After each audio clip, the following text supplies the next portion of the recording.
शिव शिव शिव शिव शिव शिव शिव शिव शिव शिव शिव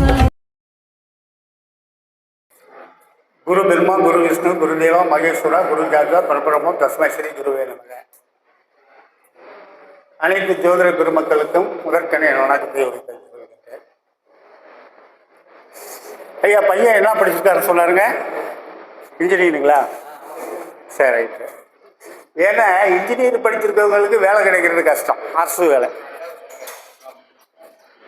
கம்பெனிகள் நிறைய கிடைக்கும். அது போட்டித் தேர்வு வேண்டியெல்லாம் எழுதலாம். ஏன்னா எல்லாருக்கும் நம்மளும் ஏதாவது ஒன்று சொல்லுவோமே. முதல்ல என்னுடைய குருநாதர் பாடலை ஒன்று சொல்கிறேன் பாருங்க. அவரை பற்றி தான் பேச போகிறான். 10 10க்கு 10 10க்கு 10 மதிக்கு கோண நேரம் மன்னனாவான்னா.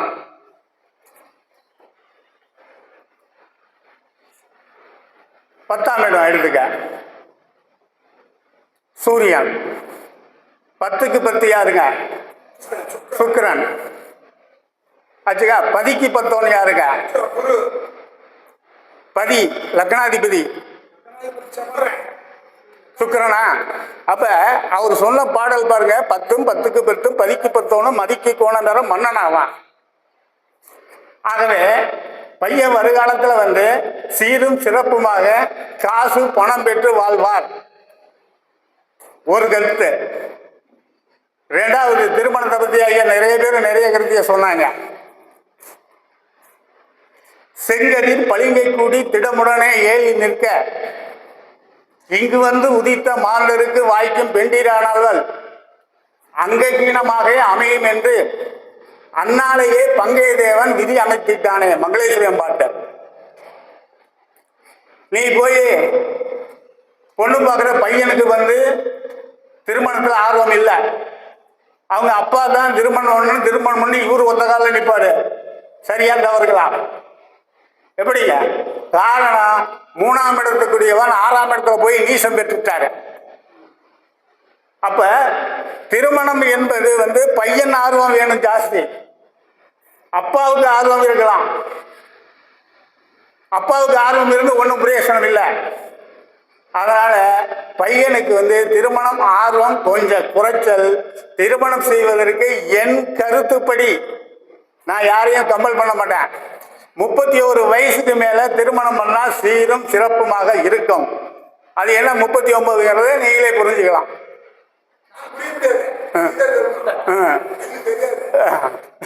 சொல்றோம். அதனால என்ன பண்றீங்கன்னா, பெண்களாக இருந்தால் இந்த அமைப்புனா 29 வயசு, ஆண்களாக இருந்தால் 31 வயசு வச்சுங்க. அதுக்கப்புறம் திருமண வாழ்வு இருக்கு. அடுத்தாப்புல ஒரு பாடல் சொன்னேன்.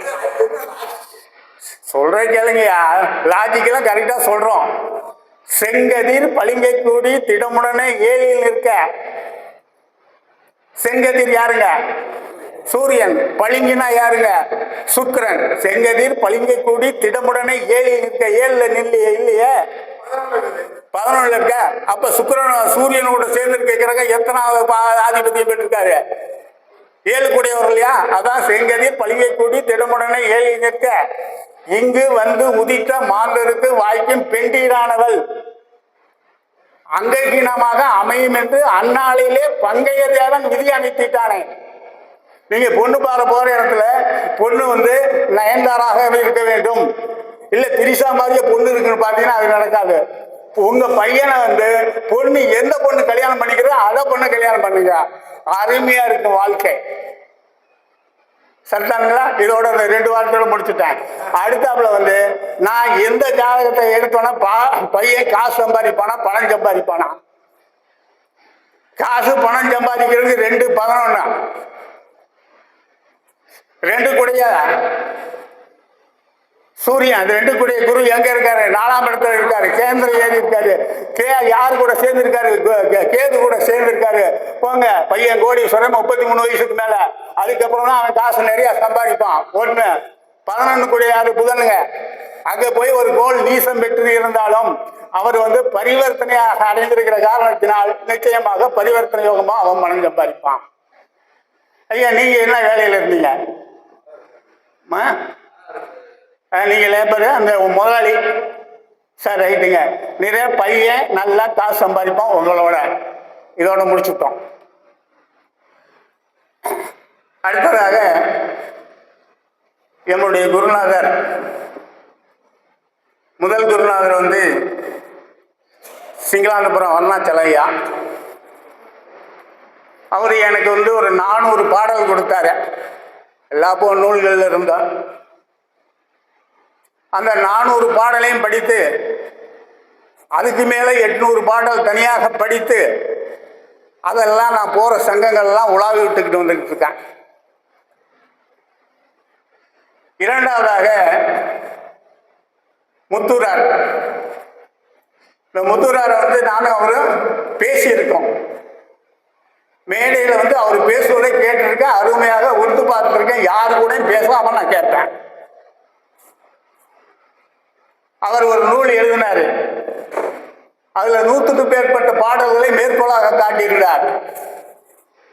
கிட்டத்தட்ட அவர் எழுதிய பாடல்களே 95 விழுக்காடு பாடலை எல்லாம் படித்து பல மேடைகளில் பேசிட்டார். மூன்றாவது குருநாதர் கரூர் சுப்பிரமணியன் ஐயா. அவர் மறைந்துட்டார். நான் அவரை வந்து குருநாதரை ஏற்றுக்கிட்டேன். ஆனா அவர் என்னை சீடனாக ஏற்றுக்கொள்ளவில்லை. அவர் என்னை நண்பராக ஏற்றுக்கொண்டார். அப்ப அவர் கூட பழகிய பழக்கத்தின் காரணமாக அவர் என்னென்ன மேடைகள் பேசினாரோ, என்னென்ன குறிப்பு கொடுத்தாரோ, அதை தான் இன்னைக்கு பேச போறோம். நான் இன்றைக்கு பேச தயார் செய்த தலைப்பு என்னன்னா, சூரியனும் செவ்வாயும். கிட்டத்தட்ட 5 மீட்டிங்ல 4-5 மீட்டிங்ல சூரியன் செவ்வாயை பத்தி பேசிட்டான். போன மாசமும் பேசினான். இந்த மாசமும் அதை தான் பேசுறதுக்காக ரெடியா இருந்தேன். ஆனால் இதை பேச வேண்டும் என்பதற்காக இதை அடுத்த மாசத்துக்கு ஒதுக்கி வச்சுட்டான். சரி, அவர் சொன்னதுல வந்து முதலாக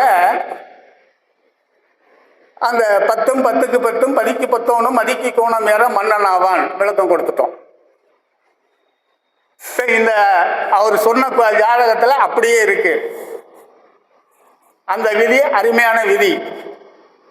இரண்டாவது விதி இன்னொரு ஜாதகம் பார்த்தோம்.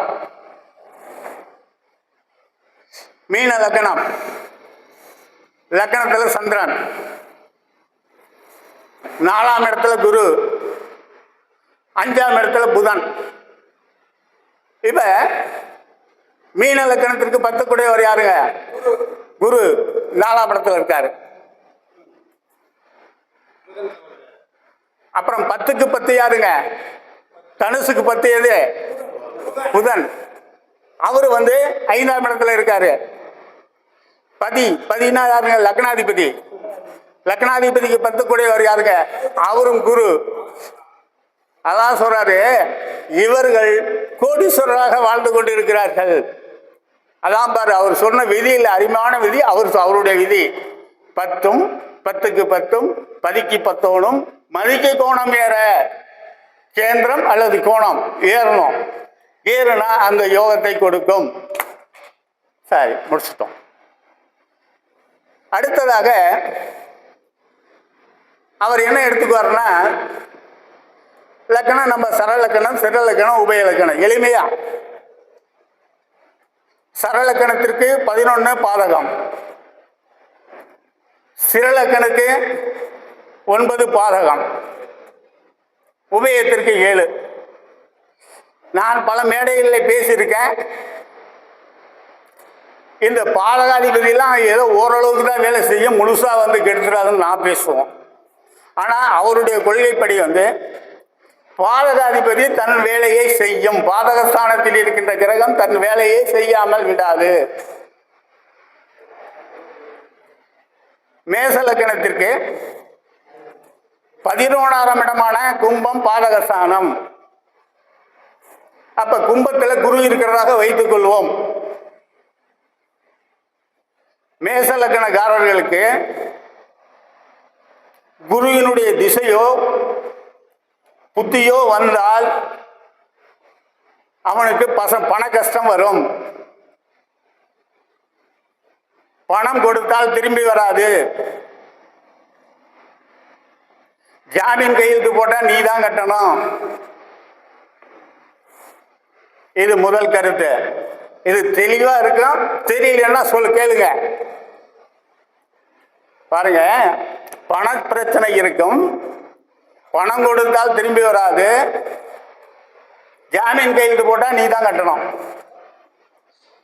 இல்ல என் ஜாதகத்துல 11ஆம் இடம் இருக்கு, 11ல குரு இருக்காரு, மேச லக்கணத்திற்கு, அப்படிலாம் இல்லைன்னு நினைக்க கூடாது. இல்லைன்னா அதுக்கு ஒரு விதிவிலக்கு அவரு சொல்லிட்டாரு.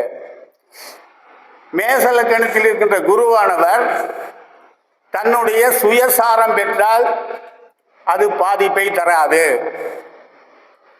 அவர் சொல்ற விளக்கம் என்னன்னா, எந்த ஒரு கிரகமாக இருந்தாலும் சுயசாரம் பெற்ற கிரகங்கள் கெடுக்காது, ஒரு விதி. அடுத்ததாக அதுவே கும்பத்தில் இருக்கின்ற நட்சத்திரம் என்ன நட்சத்திரம்? அவிட்ட நட்சத்திரம். அது மேசராசிக்கு 8ஆம் இடம். ஆகவே கும்பத்தில் இருக்கின்ற அந்த குருவை செவ்வாய் பார்த்தால் பணம் திருட்டு போகும். நீ எங்கனாச்சும் பையில பணத்தை வச்சுட்டு போனீங்கன்னா அது எப்படியோ போயிரு, இல்லாட்டி பஸ்ல போனா பிக் பேக்கெட் அடிச்சிருவான். ரெண்டு, அது குருவை ராகு கேதுகள் பார்த்தார்கள் என்றால், இல்ல ராகு கேதுகள் தொடர்பு ஏற்பட்டால் அந்த குருவுக்கு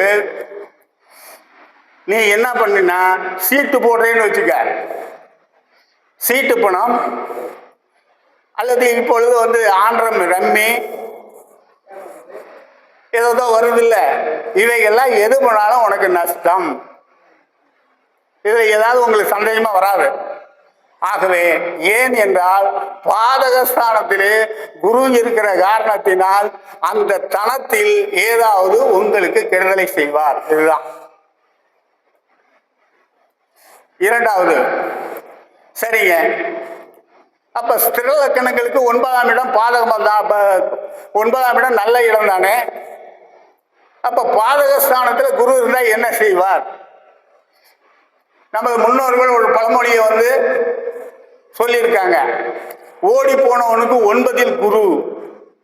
அப்ப 9ஆம் இடத்தில் குரு இருந்தால் எப்படியாவது உன்னை தப்பித்து வைத்து விடும் என்று சொல்லியிருக்காங்கல்ல. ஆனால் ஏதாவது ஒரு காரகத்தை கெடுத்தே தீரும். ஒண்ணு அங்க இருக்கிற என்னென்ன காரகத்துன்னு பாக்குறோம். நீ உதாரணம் ரிஷப லக்கணம்னு எடுத்துக்க, 9ஆம் இடத்துல குரு இருக்கார். அப்ப 8 கூடையவன் 9ல போய் உட்கார்ந்தாரு. எப்படி உட்கார்ந்துருக்காரு? நீசம் பெற்று இருக்காரு. இல்ல உங்களுக்கு பழத்தை வாரி கொடுத்துருவாரா? நீ கடை வாங்கிதான் கடைசி வரலையும் கஷ்டப்படலாம். இல்ல மற்ற கிரகங்களையும் வச்சு சொல்லணும், இருந்தாலும் குருவுக்கு மட்டும் சொன்னோம். அடுத்தாப்புல உபயலக்கணத்தை எடுத்துக்கிறோம். உபயத்துக்கு 7ல குரு இருக்கார். எப்படி இருப்பார்னு உங்களுக்கு சொல்ல வேண்டியதே இல்லை. திருமணத்தை காலதாமதம் பண்ணி வைப்பார். திருமணத்துல சிக்கல். ஏன் சார் குரு நல்ல தட்டா? நீங்க தானே ஏதோ ஒரு மீட்டிங்லாம் நிறைய பேசிருக்கீங்க. குரு ஜாதகத்துல 7ஆம் இடத்துல அழகான மனைவி வாய்ப்பாள்னு சொல்லியிருக்கீங்க. அழகான மனைவி வாய்ப்பார்கள் இந்த உபயத்திற்கு மட்டும்தான் சொன்னான். இப்ப குருவை முடிச்சிடலாம்.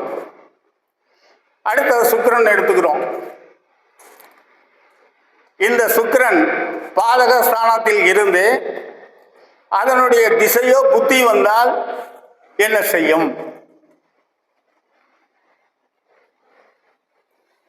என்ன சரி, இதுக்கு என்ன சொல்ல போறாருன்னு நீங்க யோசிப்பீங்க. குருவுக்கு பணத்தை சொல்லிட்டீங்க, இதுக்கு என்ன சொல்லுவீங்க? நகை அடமானத்துக்கு போகும். எவ்வளவு அழகான கருத்துக்க. இது அஷ்டமாதி சம்பந்தப்பட்டு போனால் நகை காணாமல் போய்விடும். அடுத்தாப்புல ராகு கேது சேர்ந்திருந்தால் என்ன ஆகுன்னா, நீ சீட்டு பணம் கட்டுவோம் நகைக்கு, அவன் கொண்டுகிட்டு போயிடுவான். ஒன்னாச்சா? இது அடுத்த கருத்து. அது மட்டுமல்ல, பெண்ணால் அவமானத்தை சந்திப்பாய். உன் வீட்டில் நீங்க வந்து பட்டு வேஷ்டி பட்டு சட்டை கட்டிட்டு பஸ்ல போனீங்கன்னா அந்த பஸ்ல ஏதாவது ஒரு தெரியாம ஒரு கம்பி இருக்கான், கிழிச்சுட்டாருன்னு கிழிச்சு விட்டுரும். அப்ப பட்டு சேலை பட்டு வேஷ்டி இல்லாட்டி வந்து சலவை போட்டினா அவன் கிழிச்சு கொண்டாந்து கொடுப்பான் அடிச்சு. அப்ப அந்த காரகத்துவத்தை வந்து எப்படி பயன்படுத்திருக்காரு பாருங்க. சரி, 9ஆம் இடத்துல குரு பாதகஸ்தானம், 9ஆம் இடம் வரும்னு வச்சுக்க. அப்ப குரு, அப்ப சுக்கிரன் இருந்தா என்ன செய்வாரு?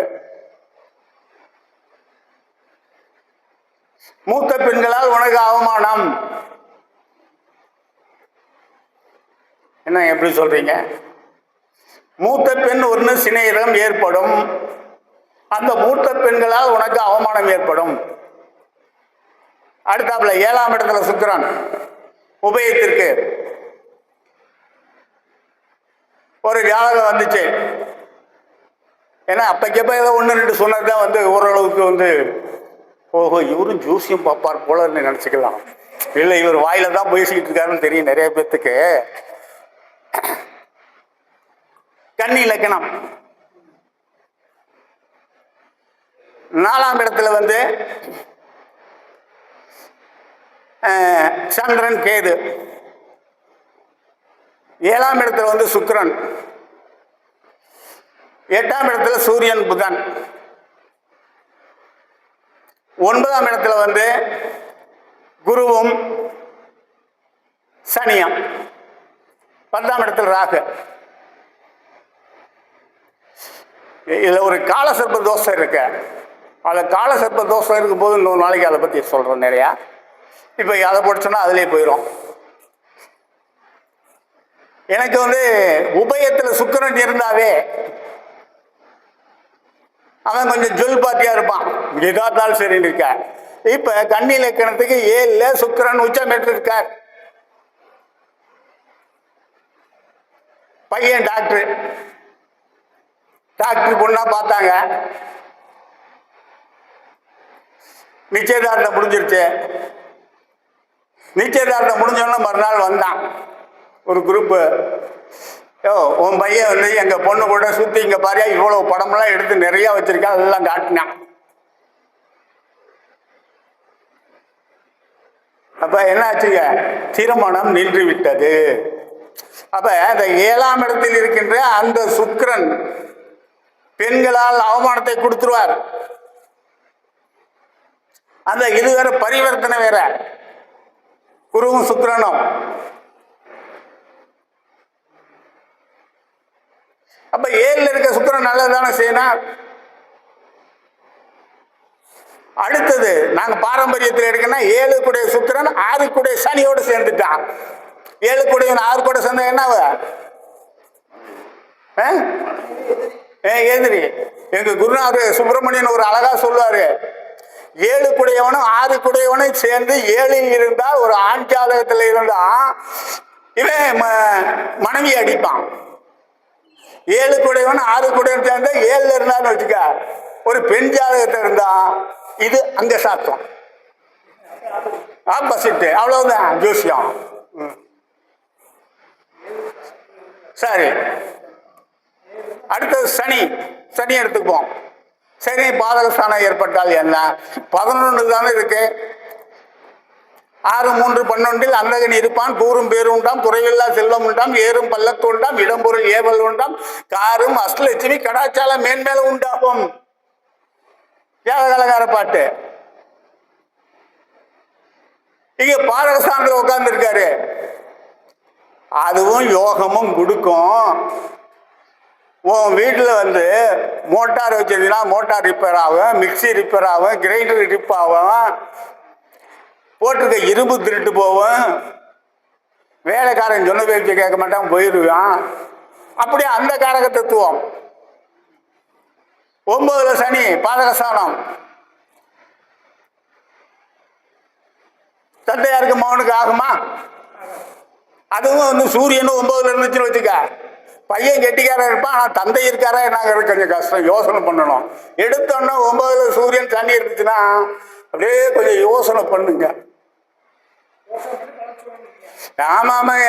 இந்த திசையில 2 திசையா புத்தியா வந்துச்சுன்னா அப்ப வந்து ஆஸ்பத்திரியில் ஐசியூ இருக்கான்னு அடிங்க ஒரே அடி கரெக்டா இருக்கும். யோசனையே பண்ண வேண்டாம். இதெல்லாம் சாரம்லாம் நீங்க பார்க்கவே வேண்டியலாம். நெட் எடுப்புனா ஒரே அடி நெட் எடுப்புலாம். 7ஆம் இடத்துல சனி இருக்காரு. திருமணம் காலதாமத திருமணம் இல்ல 22 வயசுல என் பையனுக்கு கல்யாணம் ஆச்சுன்னா அப்புறம் பார்த்துக்க வேண்டியதான். சரி, ராகு 11ல இருந்தா என்ன பண்ணுவாரு? நல்ல யோகம் தானே கொடுப்பாரு. ஆனால் தூர தேசத்து உறவு வாய்க்கும். கேது இருந்தாச்சு சரலக்கணத்திற்கு 11ல கேது இருந்தாருன்னா அவங்களுக்கு தோல் நோய் வந்துகிட்டே இருக்கும். இதே போல மீதி இருக்கிறத எடுத்துக்குங்க. இப்ப குருவுக்கு சொன்னா, சுக்கிரனுக்கு சொன்னா, புதனுக்கு சொல்லல. சரி, சரலக்கணத்துக்கு 11ல புதன் இருந்தா என்ன செய்வாரு? சுக்கிரனுக்கு நகநட்டு காணாம போனீங்க. இப்ப புதனுக்கு என்ன? வீட்டுல பத்திரம் வச்சிருந்தா பத்திரம் தொலைஞ்சு போயிடும். பாண்டு பத்திரம். பையன் படிக்கிற பையனா இருந்துச்சு வச்சுக்க, அது மார்க்ஷீட் வாங்கினா காணா போட்டுட்டு வந்துடும். ஆமா, 11ல புதன் இருந்து அது கூட ராகு சேர்ந்தான்னு வச்சுக்க, பையன் ஜாதகமாருன்னு வச்சுக்க, பையன் பிட் அடிப்பான். பிட் அடிச்சே பாஸ் பண்ணிடுவான். இவன் நல்லா படிக்கிற பையனா பக்கத்தில் இருக்க பையனுக்கு பேப்பர் கொடுத்து அவனை பாஸ் பண்ண வைப்பான். 11ல ஒரு பையன் இருந்தா ராகு, 11ல புதன், அவனோட ராகு. ஒரு தேர்வு எழுத போனான், நல்லா படிக்கிற பையன், பக்கத்துல இன்னொரு பையனை இவன் வந்து ஒரு வேலையில அரசு வேலைக்கு சேர்ந்துட்டான். காவலர் தேர்வுக்கு இவன் ஃப்ரெண்ட காவலர் தேர்வுக்கு செலக்ஷன் பண்றதுக்காக இவனும் வந்து தெரியாம அப்ப நம்பர் போட்டு இவன் எழுதி பக்கத்துல அப்படியே கொடுத்துட்டான். எப்படா தம்பி அவனை பாஸ் பண்ண வச்சா என்ன? ஐயா என் கைகாரியம் தான். அப்ப எதுக்கு சொல்றேன்னா, இந்த புதன் ராகு சேர்ந்தா மீதி இருக்க கிரகங்களுக்கு பார்த்துக்க. இது முதல் விதி. இப்போ வந்து அடுத்தாப்புல அவர் எடுத்துக்கிறது என்னன்னா 9, 10 எடுத்துக்குவாரு. இப்ப இந்த ஜாதகத்தை கூட பார்த்தோம், 3ஆம் இடத்துக்கு 9, 10 கூடி இருக்காரு. அதுக்கு என்ன விளக்கம் சொல்றோம்?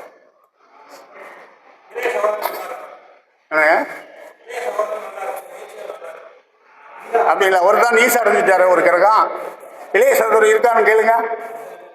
இருக்காருங்களா? படுத்திருக்காரா? ஒன்றும் பிரயோசனம் இல்லை. அதுதாங்க. அப்ப 3ஆம் இடத்துக்கு 9, 10 பார்த்துன்னா நீங்க சொல்ற மாதிரி இருக்கும். இப்ப முதல் எடுத்த உடனே இந்த தர்ம கர்மாதிபதி யோகத்துக்கு எனக்கு தெரிந்த ஒரு விளக்கத்தை சொல்லிடுறான்.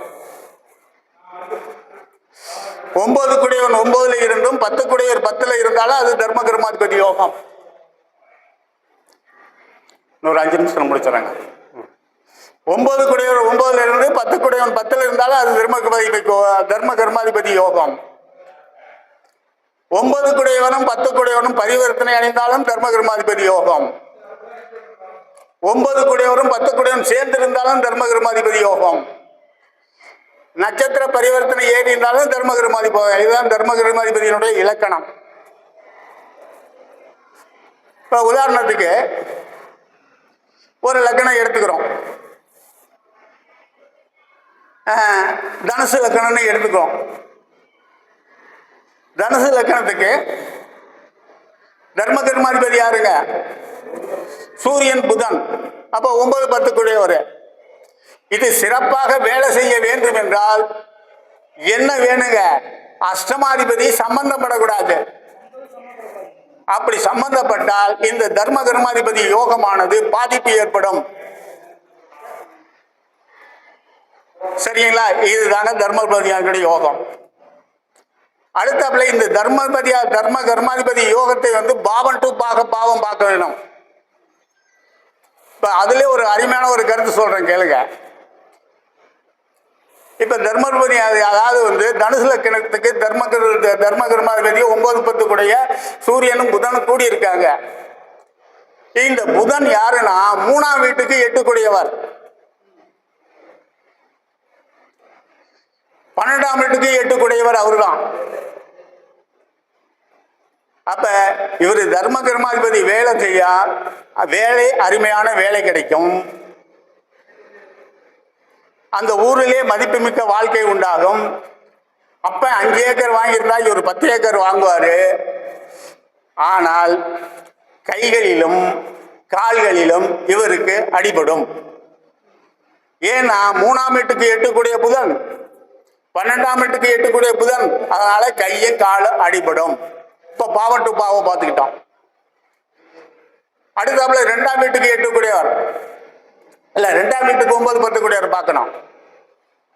2ஆம் வீட்டுக்கு 9-10 கூடியிருந்தா அதாவது இளமையிலே கல்வி அருமையாக இருக்கும், சிறந்த பேச்சாற்றல் இருக்கும், தந்தையாக இருந்தால் காசு பணம் பழக்கம் இருக்கும்.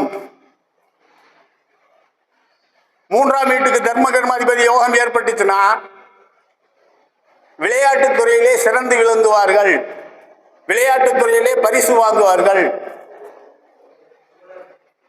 அதுவே 4ஆம் வீட்டுக்கு தர்ம கர்மாதிபதி யோகம் ஏற்பட்டால் தானம் கொடுப்பதில் சிறந்தவராக இருப்பார்கள், வீடு கட்டுவார்கள், வண்டி வாகனம் வாங்குவார்கள், கோயில்களுக்கு திருப்பணி செய்வார்கள். இது 4ஆம் இடத்துக்கு 9-10 கூடணும். 5ஆம் இடத்துக்கு 9-10 கூடனா என்னங்க, அவங்க வீட்டுக்கு அருகிலே வந்து கோயில் இருக்கும், இவங்க ஊருக்கு வெளிப்புறம் ஒரு சமாதி இருக்கும், இவன் தினம் பார்ப்பான். அடுத்தாப்புல குலதெய்வத்துக்கு வந்து அந்த காலகட்டத்திலே கும்பாபிஷேகம் அல்லது புனராயன்பு நடைபெறும். 6ஆம் இடத்துக்கு 9-10 கொடுத்துனா போட்டித் தேர்விலே கண்டிப்பாக வெற்றி பெறுவார். உதாரணத்துக்கு இப்ப துலா லக்னமாக இருக்கிறார்னு வச்சுக்க, அதாவது வந்து டிஎன்பிஎஸ்சி தேர்வு நடக்குன்னு வச்சுக்க, அதான் போட்டி தேர்வு. துலா லக்னத்துக்கு 6 கூடியவர் யாருங்க, குரு.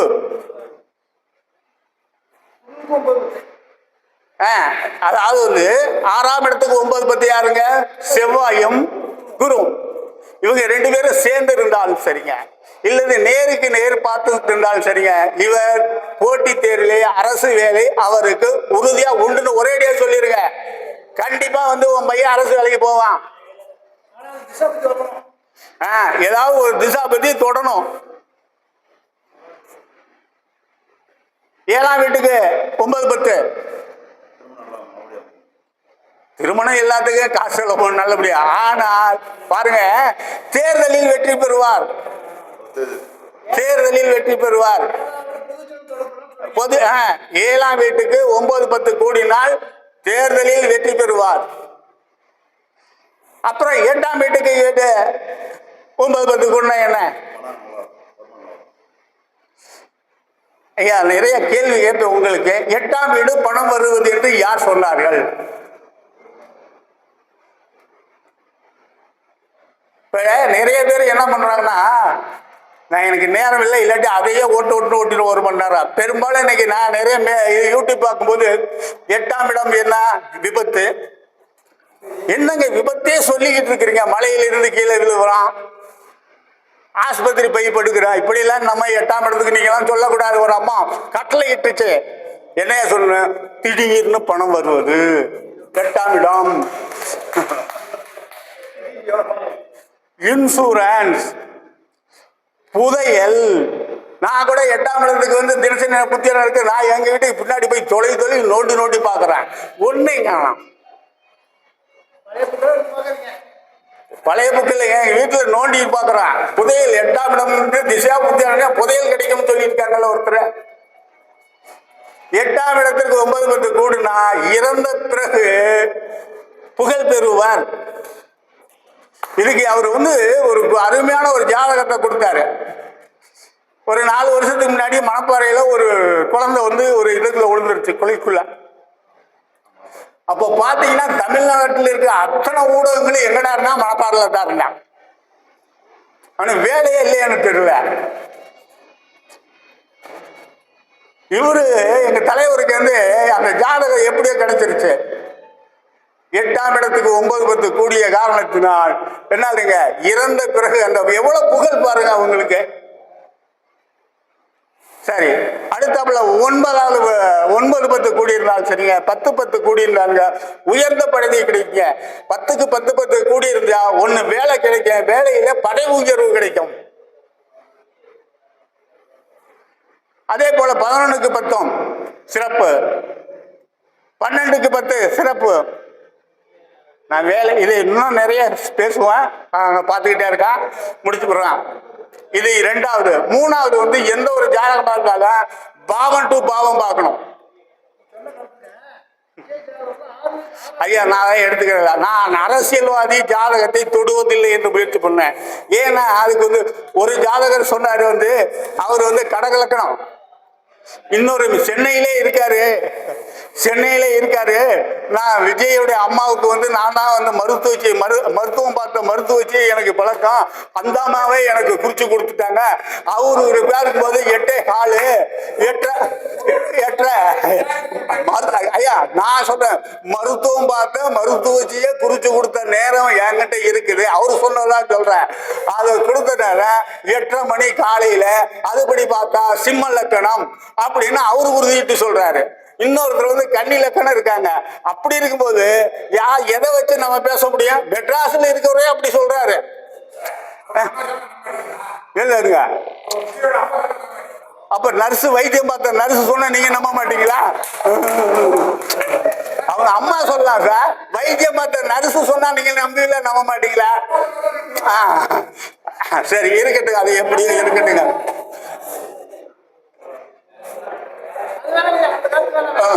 அதனால வந்து ஏன்னா நான் அரசியல்வாதி ஜாதகத்தை தொடுவதில்லை மேற்கொள்ளாங்க, அதுக்கு உண்மை தன்மை நமக்கு கிடைக்காது. அதுக்கெல்லாம் நிறைய வரலாறு உண்டு, நான் நிறைய அடிபட்டு போயிட்டேங்க.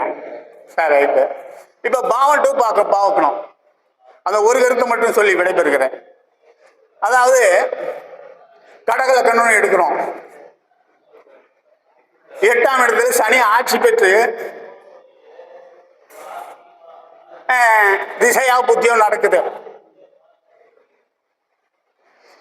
இப்ப இவருக்கு வந்து எவ்வளவு ஆட்சி பெற்றிருந்தாலும் இவருக்கு வந்து ஒண்ணு வேலை போகணும், இல்ல இடமாற்றம் ஏற்படும். அவர் எடுத்த கணக்கு சொல்றீங்க இல்லைங்க. அப்ப இடமாற்றம் ஏன் இப்படி சொன்னார்னா, கடகலக்கணத்துக்கு வந்து 10ஆம் இடம் எதுங்க? மேசம். மேசத்துக்கு 11ஆம் இடம் எதுங்க? பாதகம். ஆகவே பாதகஸ்தானத்தில் இருந்து திசை நடத்துகிற காரணத்தினால் அவன் வேலையில ஒரு பாதிப்பு. இதான் பாவம் டு பாவம். ஆமாங்க, தொழிலுக்கு பாதகம். 2ஆம் இடத்துக்கு 8 கூட்ட திசை நடந்தா என்ன பண்ணுவாங்க? கைகள்ல அடிப்படும். 3ஆம் வீட்டுக்கு 8 கூடையுடைய திசையை பூத்தி என்ன மூஞ்சி அடிப்படும், கையால் இருக்கும், இவ்வளவு சளி பிடிக்கும். இதே மாதிரி எடுத்துக்கங்க.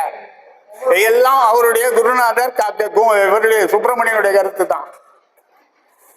இது போல வந்து அவரை பேசணும்னா நிறைய பேசுவேன், நிறைய அதுக்குள்ள கொஞ்சம் தான் எடுத்துட்டேன். 2 கருத்து. ஒரு கருத்து ஐயாவுக்காக, இன்னொரு கருத்து பொய்யிரு காரி மாந்தி பொல்லாத நாக மாறில் மெய்யுறு நிற்குமானால் மிகு தவத்தின் கேள் மன்னா ஐயமற்று எதிர்த்த பேரை அருணனை காலில் போட்டு துயவே வேறொருட்டி துறைத்தனம் ஆளுவான் மண்டியே நீ கேளாய் சத்துரு தன்னை தெண்டினை செய்யும் தீரன் இவனே என்று அண்டினை பேருக்கெல்லாம் அருளோடு பொருளும் ஈயும் பண்டிதன் இவனே என்று பாரினில் உரை செய்தாரு. அவருக்குள்ள ஜாதகம். வெள்ளியும் புந்தியும் மாதே வினோத வசனங்கள் செய்திடுவான் தோழி சங்கரா. வெள்ளி ரசீத பாத்திரங்கள் சொல்வான் தோழி சங்கரா. வினோதங்கள் பல செய்ய யூகிப்பானடி தோழி சங்கரானாரு. அதை விட அருமையான பாட்டு. ஞாமிரு அன்னை பெண்ணை கேளாய் தமதன அதான் நெடிய பூரண மதிக்கு தமதன பத்தில் புந்தி சல்லியன் கூடி நிற்க கமலை தன் பீடம் சேர்வான் சொற்களை கனப்பிரபந்தமாக்கி இமகரன் உள்ள மட்டும் யாப்பு சொல் வித்துவான் அவன். அது அப்படியே அவருக்கே பொருந்தும். ஒரு ஜாதகத்துல லக்கணத்துக்கோ சந்திரனுக்கோ 10ஆம் இடத்துல புதனும் குருவும் ஒரு ஜாதகத்துல சேர்ந்திருந்தால் சிறப்பான கவிஞன்.